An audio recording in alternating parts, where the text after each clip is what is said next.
મહેસાણા જિલ્લામાં સરકારી અનાજના દુરુપયોગના કિસ્સામાં 350% વધારો થયો છે, જેમાં વર્ષ 2023-24ની વાત કરીએ તો એકમાત્ર વિજાપુરમાંથી જ 9482 કિલોગ્રામ સરકારી અનાજ પકડાયું હતું.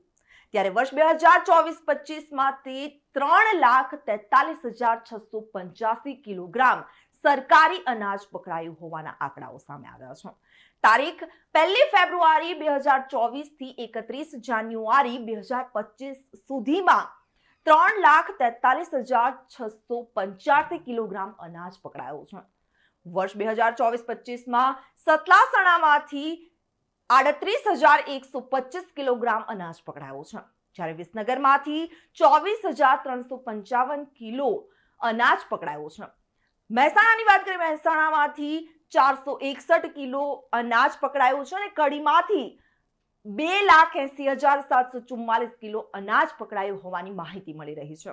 મહેસાણા જિલ્લામાં તમામ અનાજ છૂટક ફેરિયાઓ પાસેથી પકડાયું છે અને વિજાપુર તથા મહેસાણામાંથી પકડાયેલા અનાજનો 100% જથ્થો રાજ્ય સાત કરવામાં આવ્યો હતો.